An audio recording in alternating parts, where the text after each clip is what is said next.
అందరికీ నమస్కారం అండి. ఈరోజు మనం ఇలపావులూరి మురళీమోహన్ గారు రచించిన చిన్న గీత పెద్ద గీత అనే ఓ చక్కటి కథను విందాం. ఇక కథలోకి వెళ్దాం. ఆ రోజు ఆదివారం కావటంతో లాయర్ భారతీదేవి ఇంట్లోనే ఉన్న తన ఆఫీస్ గదిలో కూర్చొని ముఖ్యమైన కేసుకు సంబంధించిన కాగితాలను చూస్తుంది. సిబ్బంది ఎవరూ లేరు. స్త్రీల సమస్యల పట్ల ప్రత్యేక శ్రద్ధ వహిస్తూ పురుషుల అన్యాయాలకు బలైపోయిన అనేక మంది దిక్కులేని మహిళల తరపున న్యాయ పోరాటం చేసింది ఆమె. ఆమె వాదనలన్నీ న్యాయబద్ధంగా నీతి నిజాయితీలతో కూడి ఉండటంతో సాటి న్యాయవాదులకే కాక న్యాయమూర్తులకు కూడా ఆమె పట్ల గౌరవాభిమానాలు ఉండేవి. అబలల కోసం ఆమె చేసే న్యాయ పోరాటానికి అడ్డంకులు ఉండకూడదని వివాహాన్ని కూడా త్యాగం చేసిందని చెప్పుకుంటూ ఉంటారు. భారతి ఏకాగ్రతకు భంగం కలిగిస్తూ ఓ యువతి బలవంతాన తలుపు తోసుకొని గదిలోకి ప్రవేశించింది. తలెత్తి చూసింది భారతి. ఆ యువతికి 25 సంవత్సరాల లోపు వయసుంటుంది. అందంగా ఉంది. కాని ఆ ముఖంలో భయం, ఆందోళన, వ్యాకులత ముప్పేటగా ఉన్నాయి. కురులు చెదిరి ఉన్నాయి. చేతిలో సూట్ కేసుంది. నమస్కారమండి, నా పేరు రజని, ఈ ఊరే మాది అన్నది కంపిస్తున్న స్వరంతో. కూర్చోమ్మా, ఏం పని మీదొచ్చావు? మీ సాయం కోరి వచ్చాను. మీ గురించి చాలా కాలంగా వింటున్నాను. అందరూ ఉన్న అనాథను, మీరు తప్ప శరణు లేదు. నేనేం చేయగలను? నాకు విడాకులిప్పించండి ప్లీజ్. వాట్? అవును, నాకు అర్జెంటుగా విడాకులు కావాలి. నేనా నరకం నుంచి బయటపడాలి. నేనీ లోకంలో బ్రతకాలి అనుకుంటున్నాను. దయచేసి నన్ను రక్షించండి వణుకుతూ అన్నది రజని. సకల పాపాలను తనలో ఇముడ్చుకుంటూ స్వచ్ఛంగా ప్రవహించే గంగానదిలా అపార అనుభవాన్ని నింపుకున్న హృదయంతో నిండుగా నవ్వింది భారతి. నవ్వుతున్నారా మేడం? నేను మీకు పెద్ద ఎత్తున ఫీజు ఇచ్చుకోలేను. కోర్టు ఖర్చులు, వ్యవహారాలు కూడా నాకు తెలియవు. నా మెడలో 4 తులాల మంగళసూత్రం ఉంది. దాన్ని మీకు ఇస్తాను. దయచేసి నాకు విడాకులు ఇప్పించండి నమస్కరిస్తూ అన్నది రజని. నా నవ్వుకు అర్థం గ్రహించే వయసు నీకింకా రాలేదమ్మా. విడాకులంటే సూపర్ మార్కెట్లో దొరికే వస్తువు కాదు. నీ భర్త ఎవరు? నీకు పెళ్ళి ఎన్నాళ్ళయింది? నీ తల్లిదండ్రులెవరు? నీ వివాహ బంధాన్ని విచ్ఛిన్నం చేయాలనుకోవాలని ఎందుకు అనుకుంటున్నావు? మేడం, నా భర్త ఒక గవర్నమెంట్ ఉద్యోగి. పెళ్ళై 3 సంవత్సరాలైంది. 2 సంవత్సరాల బాబున్నాడు. నా తల్లిదండ్రులు వృద్ధులు. మా అన్నయ్య వారిని ఆదరించకపోవటంతో వృద్ధాశ్రమంలో చేరి కాలం వెల్లడిస్తున్నారు. మా వదిన మహా గయ్యాలి. వారు ఆదరిస్తారనే నమ్మకం నాకే కొసానా లేదు. మరి ఈ ప్రపంచంలో ఎలా బ్రతకాలనుకుంటున్నావు? నేను డిగ్రీ చదివాను మేడం. టైపు, షార్ట్ హ్యాండ్లు వచ్చు. పెళ్లికి ముందు 2 ఏళ్లు ఉద్యోగం చేశాను. అంటే మళ్ళీ ఏదైనా ఉద్యోగంలో చేరి స్వతంత్రంగా జీవించాలి అనుకుంటున్నావా? అవును మేడం. నువ్వు ఈ నిర్ణయం తీసుకోవటానికి దారితీసిన పరిస్థితులేమిటి? విడాకులు కోరటానికి చట్టంలో చెప్పిన కారణాలేవైనా నీ వద్దున్నాయా? దాపరికం లేకుండా చెప్పు. నీ ప్రాణానికి నా హామీ ఉంటుంది. రజని ముఖంలో భయపు ఛాయలు కొంచెం తగ్గాయి.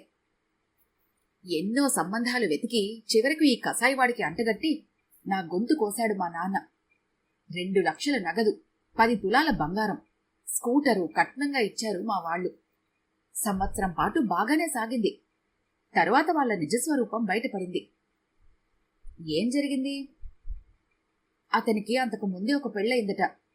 ఆ తర్వాత వాళ్ళు పెట్టే కష్టాలు భరించలేక ఆమె ఆత్మహత్య చేసుకుందట. ఆ విషయం రుజువైందా? లాయర్లను, పోలీసులను కొనేసి నిర్దోషిగా బయటపడ్డాడని తెలిసింది. అలాగా? సంవత్సరం పాటు బాగున్న వాళ్ళు తర్వాత ఎందుకు మారిపోయి ఉంటారు? తెలీదు మేడం. నా భర్త తాగుబోతు, లంచుగుండి, స్త్రీలోలుడు.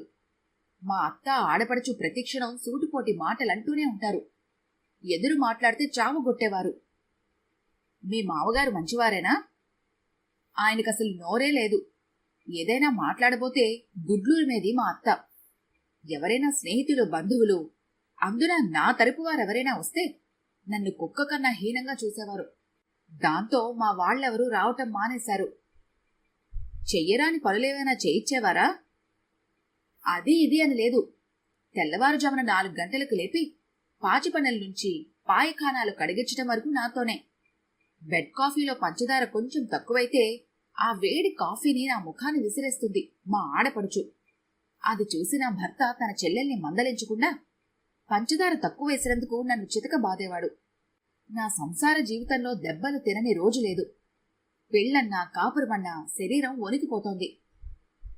మీ సంసారిక జీవితం? వాడు కామపిశాచి మేడం. నా శరీరాన్ని తప్ప నా ముఖాన్ని చూసేవాడు కాదు. పుట్టింటికి వెళ్లి డబ్బు తెమ్మని ప్రతిరోజు రాత్రి వేధించేవాడు. ప్రేమ, ముద్దు, ముచ్చట, ఆప్యాయత, అనురాగం అనేవి వాడి నిఘంటువుల్లోనే లేవు. ఎప్పుడైనా ఆ సినిమాలు, షికార్లు? నిర్వికారంగా నవ్వింది రజని.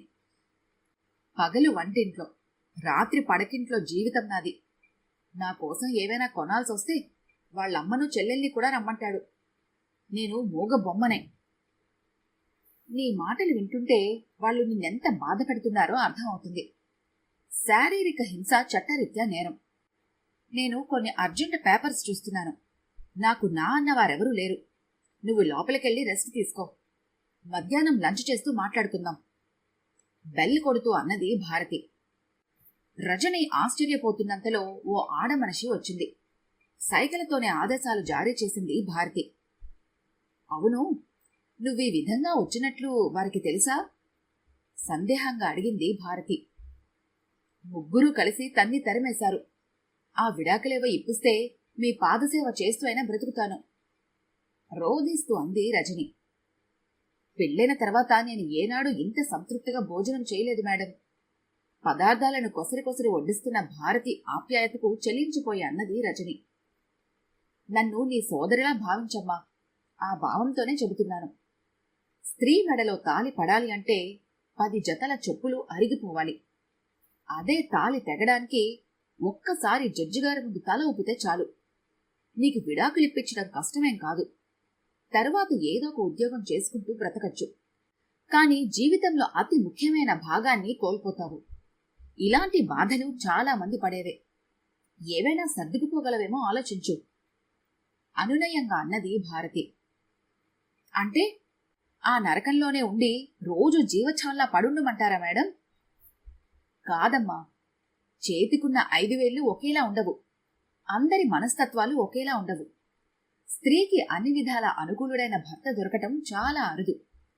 మాంగళ్యానికి 3 ముళ్ళున్నా అవి నీ పరువు ప్రతిష్టలను కంచెలా కాపలా కాస్తాయి. ఎంత దుర్మార్గుడైనా స్త్రీకి భర్త తోడు. అనుభవించే వారికి ఆ నరకం అర్థం అవుతుంది మేడం. స్త్రీ జనోద్ధరణకై అవిశ్రాంతి పోరాటం చేస్తున్నారని, ఆడదాని ఆక్రందన ఎక్కడ వినిపించినా పెద్ద దిక్కులా ఆదుకుంటారని నమ్మకంతో మీ దగ్గరికొచ్చాను.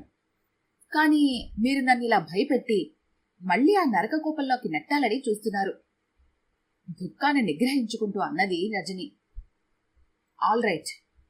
ఏ లాయర్ అయినా అడిగిందే తడువుగా విడాకులిప్పించాలని ప్రయత్నించరు.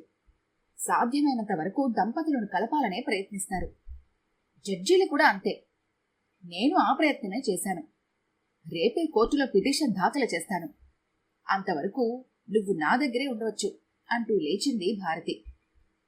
రాత్రి 9 గంటలకు భారతి బెడ్రూంలోకి వెళ్ళింది రజని. భారతి బట్టలు మార్చుకుంటోంది. రామ్మా కూర్చో అన్నది భారతి. బెడ్రూమ్ని నిశితంగా పరిశీలించింది రజని. షోకేస్లో రకరకాల కొండపల్లి బొమ్మలు, మరో దాంట్లో వివిధ రూపాకృతులతో గాజు బొమ్మలు, గోడల మీద ప్రకృతి అందాలతో పెయింటింగ్స్, సీలింగ్కు వేలాడుతున్న షాండ్లియర్స్, నేలంతా పచ్చికపరిచినట్లుగా తివాసీ చూసి పరవశించింది రజని. రతీ మన్మధుల స్థిర నివాసం ఏర్పరచుకోదగ్గ ఇలాంటి వాతావరణంలో భారతి ఏకాంతంగా ఎలా జీవిస్తుందని ఆలోచించసాగింది. ముఖానికి పౌడర్ అద్దుకుంటోంది భారతి. 40 సంవత్సరాలు పైబడినా మెర్క్యూరీ బల్బు కాంతులలో అప్సరస మెరిసిపోతోంది. డ్రెస్సింగ్ టేబుల్ మీదున్న ఆల్బమ్ని తీసుకుని తిరిగేయసాగింది రజని. భారతి చిన్ననాటి ఫోటోలు, కాలేజ్ డేస్లో బంధుమిత్రులతో తీయించుకున్నవి చూస్తూ ఒకచోట ఠక్కున ఆగింది. ఆ ఫోటోలో భారతి మరో వ్యక్తి, మెడలో నిండైన పూలదండలతో. మేడం, ఇతను? సందేహంగా అన్నది రజని. ఒకనాడు నా భర్త, కూల్గా చెప్పింది భారతి. మీకు పెళ్ళయిందా? ఆశ్చర్యంగా అడిగింది రజని. ఏ, ఎందుకలా ఆశ్చర్యపోతున్నా? నాకు పెళ్లి కాకూడదా? కాని లోకులు దీర్ఘంగా విశ్వసించింది భారతి. అందరు ఆడపిల్లలానే నేను పెళ్లి చేసుకున్నాను. అప్పుడు నా వయసు 16 సంవత్సరాలు. ఇంటర్ చదువుతున్నాను.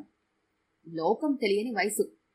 వద్దని ఎంత మొత్తుకున్నా వినకుండా కాలేజ్ చదువులు చెప్పించడం తమ వల్ల కాదని నా తండ్రి బలవంతంగా పెళ్లి చేశాడు. ఎన్నో ఆశలతో అత్తవారింట్లో అడుగు పెట్టాను. ప్రతి స్త్రీ జీవితంలో మర్చిపోలేని తొలిరాత్రి. పాల గ్లాసుతో తలనిండా మల్లెపూలు తురుముకొని శోభనం గదిలో అడుగుపెట్టాను. గ్లాసు ఖాళీ చేసి ఇప్పుడే వస్తానని చెప్పి నా భర్త బయటకెళ్లాడు. మంచం మీద తల వంచుకుని కూర్చున్నాను. తలుపు తెరుచుకున్న చప్పుడు వినిపిస్తే లేచి నిల్చున్నాను. స్పర్శ మొరటుగా అనిపిస్తే తల తిప్పి చూశాను. ఆయన మా ఆయన కాదు, వాళ్ల నాయన, అంటే మా మామగారు. అరికాల కింద మందుపాత్ర పేలినట్లుగా అదిరిపడింది రజని. వాట్? మరి మీవారు? వణుకుతూ అడిగింది. వాళ్ల నాన్నను లోపలికి పంపించి బయట తలుపు గుళ్ళెం వేసి ఎటో వెళ్ళిపోయాడు. భర్త బాహుబంధంలో గులాబీలా కరిగిపోవాల్సిన నేను మామగారి ధృతరాష్ట్ర కౌగిలిలో కాగితం పువ్వులా నలిగిపోయాను. ఇంకిపోయిన కళ్లతో నిస్తేజంగా అన్నది భారతి. మరి మీ అత్తగారు? రజనీ స్వరంలో వణుకు తగ్గలేదు. వాళ్ల ముగ్గురు బ్రహ్మరాక్షసులు. మా అత్తగారు ఆయన్ను ప్రోత్సహించేది. ఎదిరిస్తే ఒంటి నిండా వాతలు పెట్టేది. తమ కొడుకు నపుంసకుడని వాళ్లకు తెలుసు. లోకం కోసం వాడికి పెళ్లి చేశారు. వంశాన్ని నిలుపుకోవడం కోసం నన్ను చెరిచారు. తల్లిదండ్రులతో మొరపెట్టుకుని ఏడ్చాను.